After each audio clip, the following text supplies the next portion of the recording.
감사합니다. 네, 잃어버린 소중한 감사 회복, 그런 제목으로 말씀을 전하고자 합니다.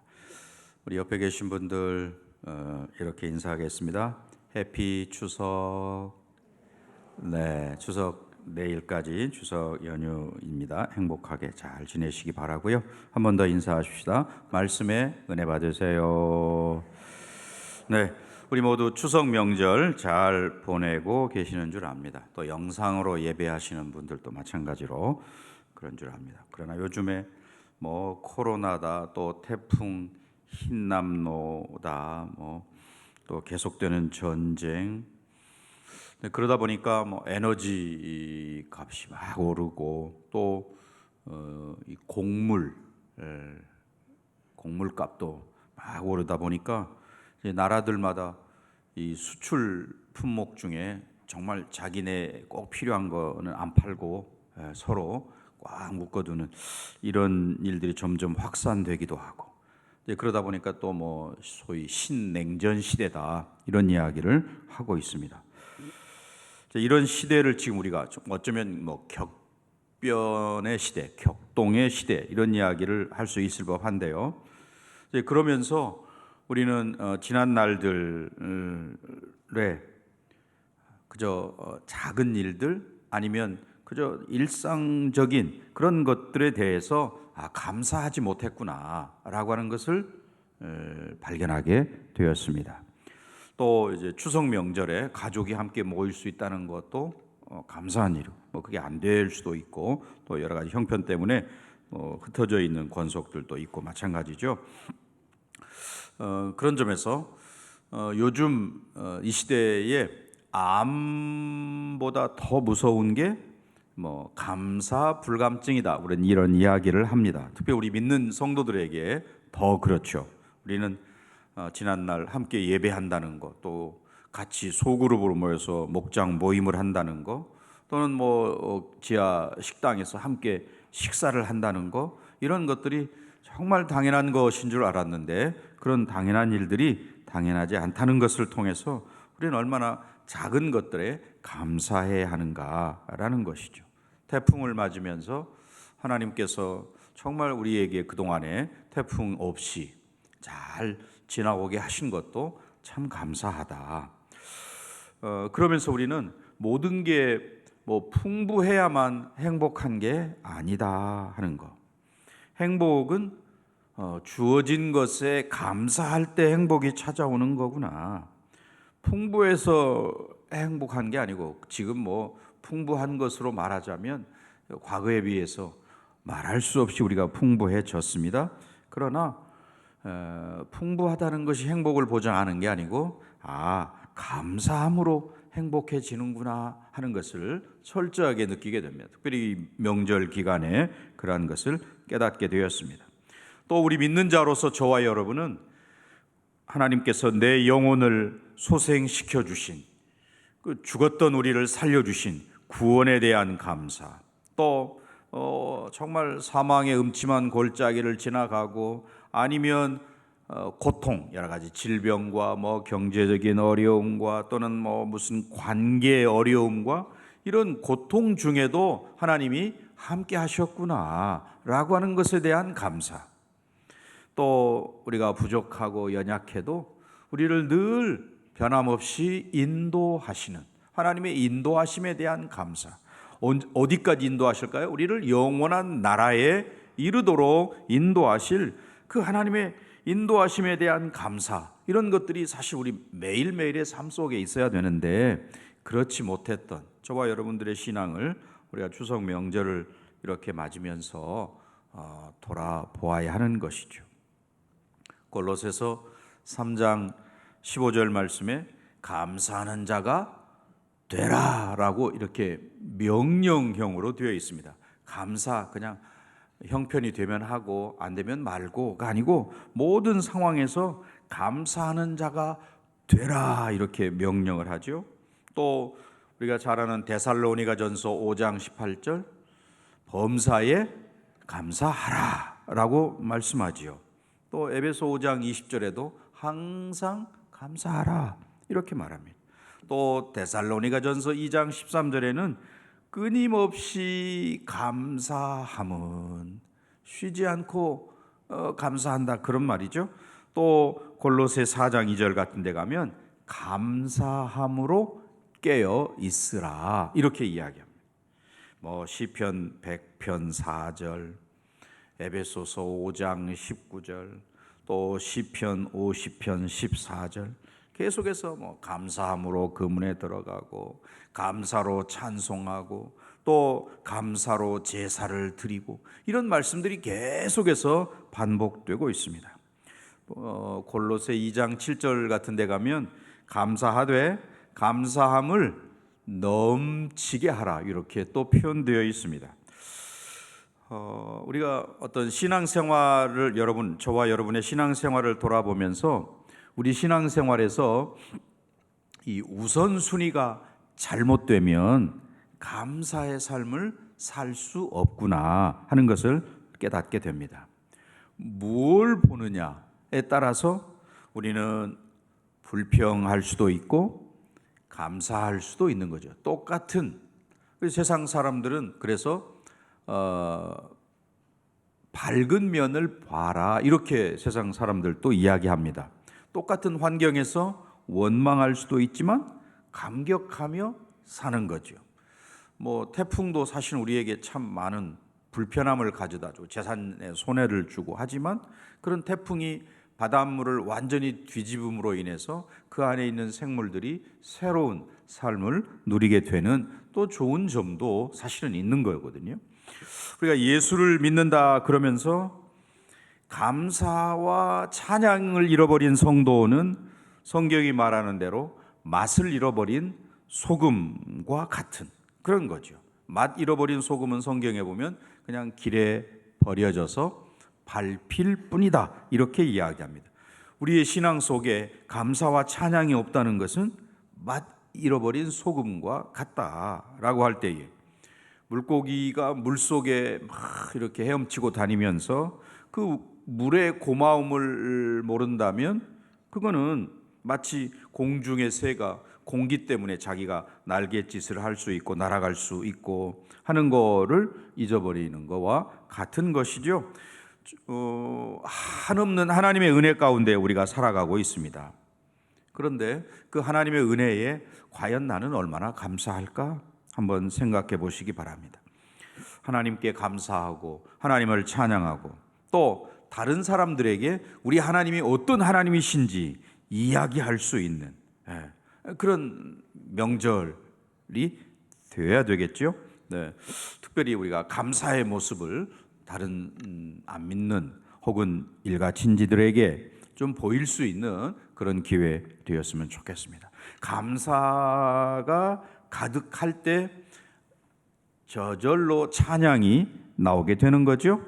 또 내 안에 그런 감사가 가득할 때 누군가에게 복음을 전하고 싶고 복음을 나누어 주는 그런 일도 할 수 있게 되는 것이죠. 그러니까 오늘날 우리가 복음을 전하는 것을 뭐 부끄러워한다, 뭐 아니면 복음 전하는 상황이 아니고 시대가 아니야 이렇게 말하는 그것은 그럴듯한 포장인 것이고 사실은 그 내면을 들여다보면 우리 속에 어느덧 감사가 사라져 버렸기 때문에 복음 전하는 데 주저하는 것이고 두려워하게 되고 이렇게 되었다는 것이죠. 오늘 여기 본문의 말씀 이사야 12장 1절부터 6절까지밖에 되지 않는 짧은 그런 내용인데요. 감사 찬송으로 되어 있습니다.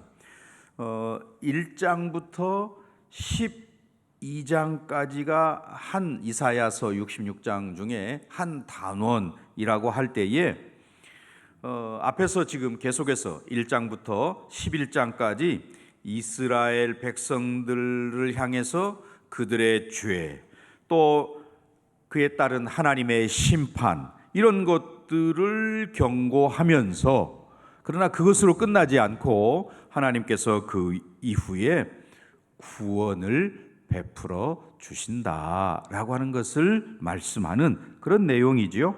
네. 그래서 바로 앞에 사실 11장에서는 메시아가 오셔서 메시아가 통치하실 것 거기에 대한 예고 또 구원의 약속을 앞에 11장에서 하고 있었습니다. 그리고 이제 12장은 이렇게 구원받은 우리 공동체 백성들이 하나님께 감사 찬송할 것을 사실 제시하는 그런 내용이라고 할 수 있습니다. 그런 점에서 여기 1절, 2절에서는 내가 2인칭 소위 그 단수, 너가 뭐 이런 표현이죠. 하나님의 구원에 대한 그런 감사, 개인적인 감사 혹은 신뢰의 내용이라면 3절부터는 2인칭 복수, 너희가 이렇게 변하거든요. 바뀐다 그 말입니다. 그래서 여기 4절부터는 오히려 거기서 또 한 걸음 더 뛰어넘어서 온 세상으로 확산이 되고, 너희 이스라엘 또 온 공동체라고 한다면 거기서 끝나지 않고 4절 같은 데 보면 여호와께 감사하라, 또 만국 중에 라고 확산되는 것을 우리가 볼 수 있다는 것이죠. 네. 그래서 이 이사야 선지자는 이 12장 말씀을 통해서 구원의 공동체로서의 이스라엘 백성들, 그들이 그 구원의 하나님의 구원하심에 대해서 감사하고 찬송을 드리면서 또 다른 한편으로는 하나님의 이름이 존귀 여김을 받고 또 거룩히 여김 받도록 온 세상에 그것을 선포해야 할 책임이 있다, 그것을 강조하고 있는 것이죠. 그러니까 그냥 우리가 구원받은 것, 나 구원하심에 감사하고 감격하고 뭐 그것도 없는 것보다 낫겠지만 거기에서 끝나는 게 아니고 그것이 온 세상 사람들이 알도록 해야 할 책임이 구원받은 백성들에게 있다라고 하는 것을 이야기하고 있습니다. 또 이제 그 이후에 가면 메시아가 정말 우리를 구원해 주신다라고 하는 것을 이야기할 뿐만 아니라 구원받은 공동체로서 우리가 그 일에 함께 동참해서 여호와를 아는 지식이 온 세상에 가득하게 될 수 있도록 그렇게 해야 된다. 구원받은 백성인 저와 여러분이 해야 할 일은 뭐냐? 여호와를 아는 지식이 온 땅에 편만하도록 해야 할 책임이 우리 모두에게 있다는 것이죠. 특별히 뭐 추석 명절에 일가 친지를 우리가 방문한다든지 온 가족이 모인다든지 할 때 예배를 통해서 또는 개인적으로 복음을 전함을 통해서 여호와를 아는 지식이 나로부터 이웃에게, 너희에게 이렇게 전파되도록 해야 한다라는 것입니다. 결국 우리가 하나님의 은혜를 받은 자라고 할 때 그 은혜, 사랑 많으신 하나님께서 나에게 값없이 베풀어 주시는 그런 뭐 호의 아니면 혜택, 이런 것을 우리가 은혜 혹은 은혜 받았다 이렇게 표현하죠. 하나님의 크고 놀라우신 사랑이 저와 여러분 안에 나타난 거, 그게 바로 은혜라는 말이지요. 우리가 진실한 믿음을 가진 사람 혹은 진실한 믿음을 가진 성도라고 한다면 예수 믿는 저와 여러분이 늘 감사하고 감격해야 할 단어가 바로 은혜, 모든 것이 은혜입니다, 하나님의 은혜입니다 라고 말할 때 그 은혜라는 말, 그냥 입에 발린 값싼 그런 표현이 아니고 늘 마음 깊은 곳에서 감사가 함께 우러나는 단어가 되어야 한다는 것이죠. 또 찬송을 우리가 부를 때에도 정말 하나님의 은혜를 노래하는 그 대목에서는 정말 감격이 있는 그런 단어가 되어야 되는데, 우리가 메말라버린 그냥 아무 감정 없이 찬양하는 그런 거라면 좀 우리 자신들을 돌아보아야 되죠. 왜냐하면 하나님의 은혜가 너무 크고 놀랍다면 거기에 대한 반응이 있어야 되는데 우리가 은혜로 구원받았지요. 그러면 감사하고 찬양해야죠. 하나님의 은혜로 구원받았기 때문에 그 은혜를 생각할 때마다 감사하고 찬양하지 않을 수 없다라는 말입니다. 그런 점에서 우리가 잃어버린 은혜를 정말 회복하고 특별히 하나님께 감사를 회복하는 저와 여러분, 특별히 명절을 지나면서 그런 좀 감사가 우리에게서 회복되는 그런 우리 모두가 되시기를 바랍니다. 그래서 그런 감사를 회복하기 위해서 어떻게 하느냐? 1절 우리 다 같이 1절을 읽어보겠습니다. 그날에 내가 말하기를 여호와여 주께서 전에는 내게 노하셨사오나 이제는 주의 진노가 돌아섰고 또 주께서 나를 안위하시오니 내가 주께 감사하겠나이다 할 것이니라.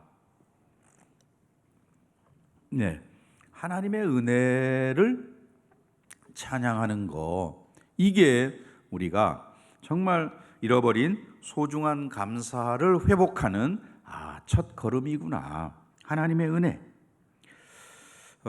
그래서 12장 짧은 6절까지 되어 있지만 이 12장은 하나님께서 베푸신 그 구원의 은혜에 대한 감사 찬양이라고 이렇게 말할 수 있겠습니다. 예수님을 영접한 저와 여러분 안에 일어난 엄청난 일이 뭡니까? 성령께서 내 안에 계시다는 거. 이거는 세상이 깜짝 놀랄 혹은 세상이 뒤집어질 그런 일들이지요. 그 거룩하신 하나님, 크고 광대하신 하나님이 좁고 좁은 내 마음속에 와 계시다. 이건 기적이지요. 예수 믿은 저와 여러분에게 일어난 놀라운 기적, 바로 성령께서 내 안에 계시다라고 하는 것이고, 그분은 내 안에 그냥 계실 뿐만 아니라 나와 교제하시고 동행하시고 깨닫게 하시고 때로는 찬송하게 하시고 기도하게 하시고 또 나를 위해서 말할 수 없는 탄식 가운데 기도하고 계시고, 이런 성령님이 내 안에 계십니다라고 하는 사실. 그래서 우리는 어떤 일을 하든지 아니면 어떤 환경에 놓여 있든지 성령님은 나와 세상 끝날까지 함께 하십니다 라고 하는 것이 감사, 찬양의 또 바로 하나님의 말할 수 없는 은혜가 되는 것이죠. 그러니 우리는 이제 사는 것 자체가, 내 일생 전부가 하나님의 은혜 안에 잠겨 있다라고 이렇게 표현할 수 있는 것이죠. 우리에게 일어난 범사, 또 어떤 일은 내가 생각할 때 좋은 일, 또 어떤 일은 내가 생각할 때 안 좋은 일 하는 모든 범사가 다 하나님의 은혜라는 것이죠. 우리는 좋은 일만 은혜이고 좋은 일만 감사할 수 있지만, 그러나 하나님의 관점에서 보면 그 좋은 일뿐만 아니라 좋지 않은, 내가 생각할 때 좋지 않은 그 일까지도 하나님의 은혜 안에 되어지는 일이다라고 할 때에 우리가 행복하고 좋은 일만 감사할 게 아니고 고난도 때로는 위장된 축복으로 내게 다가오고 있다는 것을 인해서 감사해야 한다는 것이지요. 여기 1절 시작을 그날에 이렇게 시작을 합니다. 그날 하나님께서 자기 백성들에게 구원의 은총을 베푸실 그때, 그런 말이죠. 하나님의 은혜가 얼마나 크고 놀라운가 하는 거 저와 여러분이 잘 경험한 바입니다. 아니, 지금도 경험하고 있습니다. 앞으로도 계속해서 경험해 가야 할 것들이지요. 하나님의 베푸신 은혜, 그 은혜를 깨닫고 감사하는 자들만이 하나님의 이름을 찬양하고 하나님께 영광을 돌릴 수 있다. 네. 자, 하나님께서 과거에 여기 1절에 다시 보시면 그날에 내가 말하기를 여호와여 주께서 전에는 내게 뭐 하셨어요? 노하셨사오나 이제는 주의 진노가 돌아섰고. 네. 하나님의 백성들이 하나님께 영광을 돌리지 않고 오히려 우상을 섬기고 했기 때문에 하나님께서 진노하셨습니다. 그런데 그 진노는 그 백성들을 죄악에서 돌이키기 위한 방편이었다라는 것입니다. 때가 되어서 하나님께서 이제 그 진노를 멈추시고 용서의 은혜 또 구속의 은혜를 베풀어 주셨습니다. 그래서 백성들이 하나님 앞에 돌아오도록 그렇게 하신 거죠. 그래서 이 백성은 이제 하나님의 그 크신 은혜, 그들 매로 치시기도 하시고 하셨지만 돌아오도록 하시는 그 하나님의 크신 은혜에 감사 찬양해야 한다는 것입니다. 오늘 이 시대, 우리가 살고 있는 이 시대가 하나님의 한량없는 위로가 필요한 그런 시대지요. 물질 중심의 시대를 살면서 사실은 영적으로 우리도 모르는 사이에 메말라가 버렸습니다. 오히려 과거에 초창기 아니면 우리가 좀 어렵게 살던 시대, 그때에는 정이 있었고 또 우리가 좀 기독교적으로 표현하면 하나님의 한량없는 은혜가 풍성한 그런 시대였습니다. 그런데 우리가 자꾸 물질 중심으로 살다 보니까 우리의 마음이 우리도 모르는 사이에 좁아지고 메말라 버리고 했던 것이죠. 그런 광야 시대와 같은 시대를 살고 있는 저와 여러분에게 절실한 것은 바로 내 영혼을 적시는 하나님의 은혜라는 것이고, 오늘 여기 표현으로 보면 구원의 우물이라고도 말할 수 있는 것들이죠. 예수님만이 사실은 참된 위로자가 될 수 있다. 우리는 다른 데서 위로를 찾으려고 합니다. 쉬는 거 아니면 노는 거 또는 여행하는 거 이런 것들을 통해서 세상 사람들은 위로를 얻고자 하는 것이죠. 물론 그 순간은 위로가 되겠죠. 하지만 현실로 돌아오면 또다시 어려움을 겪을 수밖에 없는 것이죠. 그러나 오늘 우리는 그러한 잠깐의 위로가 아니라 예수님께서 주시는 참된 위로를 경험한 사람들, 또 누리는 사람들이라고 하는 것이죠. 그런 점에서 오늘 저와 여러분은 하나님의 은혜를 노래함이, 이것이 우리가 감사를 회복하는 첫 번째 비결인 것을 이사야 선지자의 고백을 통해서 깨닫고, 오늘부터 저와 여러분이 하나님의 은혜를 더 많이 깨닫고 그것을 감사 찬양하는 우리 모두가 되시기를 간절히 축원합니다. 두 번째는 2절과 3절에서 말하는 대로 구원의 은혜를 누리는 거, 이게 너무 중요하다라는 것입니다. 자, 2절과 3절의 말씀을 우리 함께 읽겠습니다. 보라, 하나님은 나의 구원이시라. 내가 신뢰하고 두려움이 없으리니 주 여호와는 나의 힘이시며 나의 노래시며 나의 구원이심이라. 그러므로 너희가 기쁨으로 구원의 우물들에서 물을 기르리로다. 우리가 살기 위해서 먹습니다. 먹는 거 우리가 힘을 얻기 위함이지요. 요즘은 사실은 너무 많이 먹어서 문제가 되기도 합니다만은, 날마다 먹는 그 음식, 우리 몸을 살게 하는 에너지가 되는 거죠. 그것이 탄수화물이든 단백질이든 아무튼 그것이 우리 몸에서 에너지를 발생한다는 말입니다. 그런데 하나님께서는 저와 여러분이 단순히 그냥 먹고 그저 숨 쉬고 사는 정도로 그렇게 살기를 원치 않는 거지요. 네. 오히려 하나님께서는 우리가 하나님의 사람으로, 구원의 백성으로 살기를 원하신다. 네. 그러니 저와 여러분에게 참으로 필요한 것은 하나님 주시는 힘이 필요한 거거든요. 세상 사람들은 그저 먹어서 에너지를 얻으려고 몸에 좋다는 거, 뭐가 좋다 이렇게 하면서 좋은 걸 찾아다닙니다. 거기서 힘을 얻고자 함이거든요. 물론 우리도 먹어야죠. 맛있는 것도 먹고 또 몸에 좋은 것도 먹고, 먹을 수 있으면 먹어야 되지요. 하지만 그것이 다가 아니고, 그것으로 우리는 참된 에너지를 얻는 사람들이 아니다. 오늘 다시 2절 말씀을 다시 보세요. 보라, 하나님은 나의 구원이시라.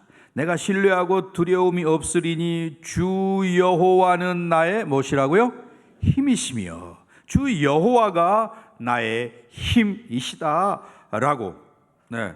그래서 여호와가 우리와 함께 하시고 성령님이 내 안에 계실 때 우리는 참된 하나님의 힘으로 충만한 그런 백성이 된다는 거. 네. 하나님께서 우리에게 그런 구원을 주시는 분이시다라고 말하고 있는 거죠. 오늘 그게 2절 말씀이고 똑같은 말씀이 사도행전 4장 12절 말씀에 들어 있습니다.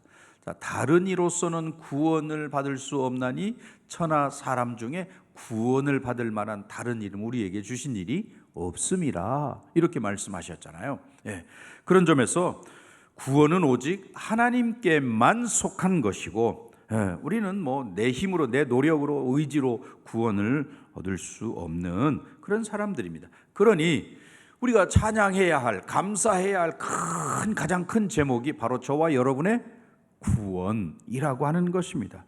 그 구원을 주시는 하나님을 우리가 신뢰할 때에 우리의 구원이 과거에 이루어진 것으로 끝나는 게 아니고 지금 계속해서 우리는 구원을 이루어 가는 것이고 주님 다시 오실 그때의 구원이 완성되는 거지요.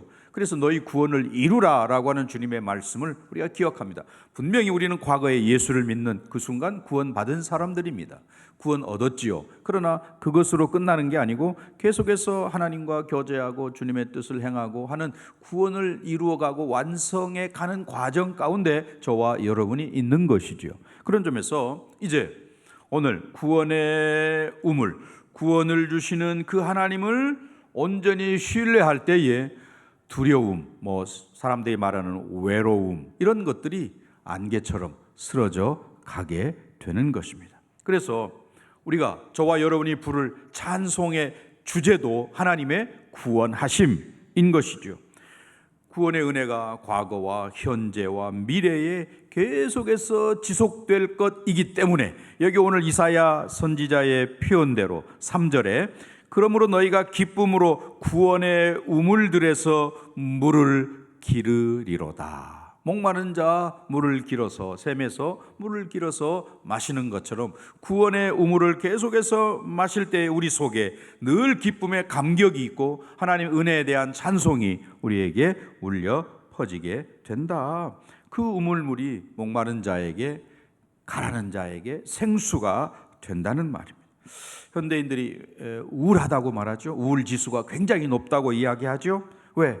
인생의 무거운 짐이 어깨에 눌려 있기 때문에 너무 힘들고 어렵고 우울하다 이렇게 이야기합니다. 그래서 정신과 약을 먹는 그런 일들이 높고 우리 한국 사람들이 특히나 이 정신질환의 약을 많이 먹는다 이렇게 이야기하고 있죠. 네, 그냥 기쁨을 잃어버린 채 살아가고 있다는 것입니다. 하나님께서는 우리에게 기쁨으로 살기를 원하시는 거죠. 너희가 기쁨으로 구원의 우물들에서 물을 기르리로다 라고 말씀하고 있습니다. 예수님 이 땅에 오신 날, 우리를 찾아오신 예수님 탄생의 날이 우리 인류에게는 기쁨의 날이었습니다. 누가복음 2장 10절에 보면 천사가 이르되 무서워하지 말라 보라 내가 온 백성에게 미칠 뭡니까? 큰 기쁨의 좋은 소식을 너희에게 전한다. 예수님의 탄생 그 자체가 온 인류에게 큰 기쁨의 좋은 소식이다 라고 성경은 명확하게 이야기했습니다. 그러니 메시아 되신 예수님을 만나는 그날 우리 모두는 진정한 기쁨을 맛본 사람들입니다. 그러니 예수님이 기쁨의 근원이시구나 라고 하는 것을 알게 되는 것이고 이 구원의 우물에서 우리는 세상에 줄 수 없는 정말 기쁨을 우리가 누리게 된다는 것입니다. 그래서 예수 그리스도와 함께하는 그런 믿음의 사람들, 저와 여러분에게는 정말 메마르지 않는 기쁨이 가득한 원천, 샘의 근원을 가지고 있다는 것입니다. 그래서 바울이 데살로니가전서 5장 16절에서 그렇게 이야기했죠. 항상 뭐 하라고요? 기뻐해라 라고 명령하고 있는 겁니다. 이 메마른 광야 같은 길을 걸어가는 인생들, 구원의 우물물을 마실 때 참된 기쁨이 있구나. 이 구원의 감격과 기쁨을 저와 여러분이 먼저 맛보고 그리고 그것을 사람들에게 알려주어야죠. 네.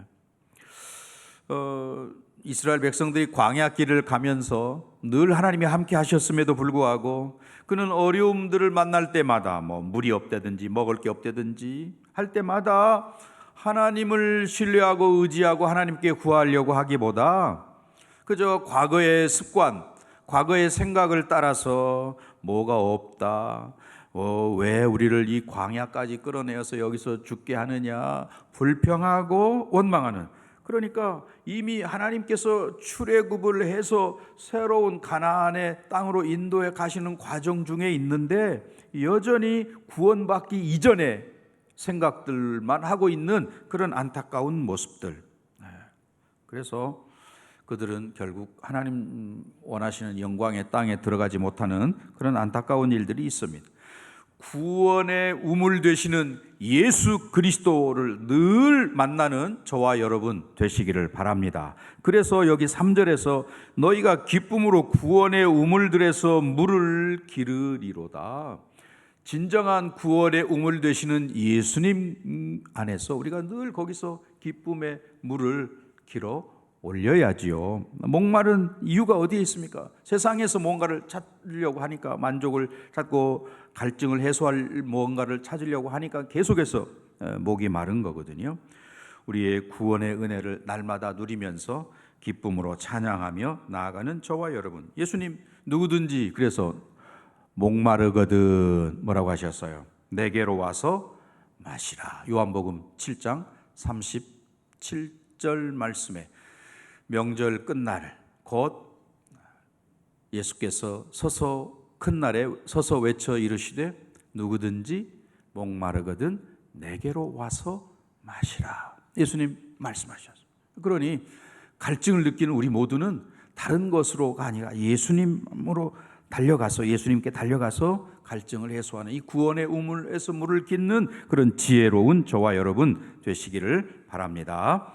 세 번째는 이제 4절부터 6절까지의 말씀인데요, 하나님의 영광을 선포하는 것을 이야기합니다. 구원받은 백성, 구원의 우물물에서 물을 깃는 백성들은 마땅히 나를 구원하신 분이 누구신지 그 분명히 알고 그분께 감사해야죠. 여기 이사야 선지자는 구원을 베푸시는 그 여호와의 이름을 부르면서 그의 행하시는 일들을 만방에 선포하라 이렇게 명령하거든요. 4절, 여러분 4절을 읽어보시겠습니다. 그날에 너희가 또 말하기를 여호와께 감사하라. 그의 이름을 부르며 그의 행하심을 만국 중에 선포하며 그의 이름이 높다 하라. 네, 이사야 선지자가 하나님의 구원을 경험한 저와 여러분이 어떻게 살아야 하는지를 여기 4절에서 소위 그 명령형 동사를 사용해서 우리에게 알려주고 있습니다. 자, 잘 보세요. 그날에 또 너희가 또 말하기를 여호와께 감사하라. 그의 이름을 부르며 그의 행하심을 만국 중에 선포하며 그의 이름이 높다 하라.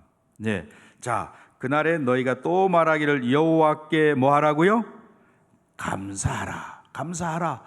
뭘 감사합니까? 구원하심에 대한 감사, 구원에 대한 감사, 감사하라 이렇게 이야기하고, 그 다음에 또 뭐라고 되어 있습니까? 그의 이름을 어떻게 하고요? 부르라. 부르며 부르라. 하나님의 이름을 부르라 라고 되어 있어요. 그리고 그의 행하심을 만국 중에 뭐 하라고요?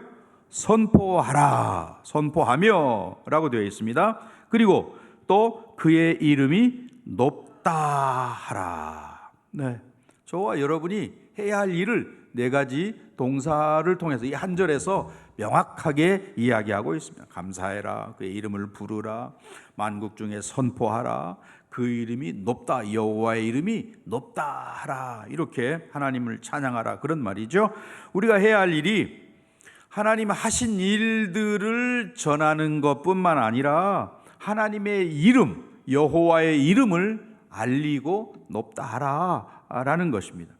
이름을 알린다는 거, 그분이 어떤 분인지를 알리는 거죠. 왜냐하면 구약에서 특별히 이름을 바꾼다든지 아이의 이름을 짓는다든지 할 때 그 이름은 뭐 그 사람의 모든 것을 나타내잖아요. 뭐 이스라엘 라고 하는 거라든지 사무엘 뭐 이런 거, 하나님의 이름을 우리가 알린다라고 하는 것은 하나님에 대해서 알고 있는 것을 알려주는 거죠. 내가 아는 하나님, 내가 경험한 하나님, 내가 만난 하나님을 다른 사람들에게 알려주는 것을 이야기하고 있습니다. 이것은 저와 여러분의 사명이면서 교회의 사명이고 구원받은 모든 성도들이 해야 할 사명인 것이죠. 하나님의 이름을 알려주는 것, 세상에. 그러기 위해서 저와 여러분이 먼저 하나님이 누구신지를 잘 알아야죠. 근데 그 하나님을 사실 우리가 평생을 궁구해도 다 알지 못하는 분이 전능하신 하나님이시죠. 우리의 마치 내가 신학자가 표현한 대로 내가 아는 하나님은 저 광대한 바다에 가서 바가지로 물 한 바가지 퍼 올린 정도. 내가 아는 하나님은 그 정도다. 바다는 끝이 없고 광대한데 거기서 겨우 내가 바가지로 바닷물 한 바가지 펴서 아는 그 정도에 불과할 뿐이다 라고 겸손하게 표현했습니다. 사실 저와 여러분이 하나님을 안다는 것은 그저 하나님에 관해서는 눈곱만큼 아는 것에 불과할 따름이지요. 그렇기 때문에 우리가 계속해서 내 생명이 다할 때까지 하나님을 알아가는 일에 최선을 다해야지요. 하나님을 위해서 하나님께서 행하신 일들을 땅끝까지 알려야 된다. 5절 말씀 우리 한번 읽어보겠습니다. 여호와를 찬송할 것은 극히 아름다운 일을 하셨음이니 이를 온 땅에 알게 할지어다. 아멘. 하나님께서 저와 여러분을 위해서 행하신 크고 놀라운 일들을 땅끝까지 알게 해야 된다. 그것이 우리가 하나님께 영광을 돌리는 일이고 하나님께서 영광 받으시는 일들입니다. 어려운 시대라고 해서 멈출 수도 없는 거고 코로나 시기라고 해서 좀 잠시 쉬고 이럴 수 없다는 거예요. 온 세상에게 널리 알려야 할 그 일들, 우리 생명 다할 때까지 해야 할 일들이라고 하는 것이죠. 이건 예수님 지상 명령, 마태복음 28장 19절 20절에 나와 있는 지상 명령이기도 하고 또 사도행전 1장 8절에서 말하는 선교 명령이죠. 오직 성령이 너희에게 임하시면 너희가 권능을 받고 예루살렘과 온 유대와 사마리아와 땅끝까지 이르러 내 뭐가 돼요? 증인이 되리라 라고 하시는 소위 그 선교 명령도 우리가 지켜가야 하는 것이죠. 그러니 하나님께 영광 돌리는 것은 구원받은 백성으로서 저와 여러분이 해야 할 마땅한 일입니다. 이 일들, 자 6절 말씀도 함께 읽겠습니다. 시온의 주민아 소리 높여 부르라. 이스라엘의 거룩하신 이가 너희 중에서 크심이니라 할 것이니라. 아멘. 하나님의 위대하심으로 지금 6절을 끝맺고 있는데요.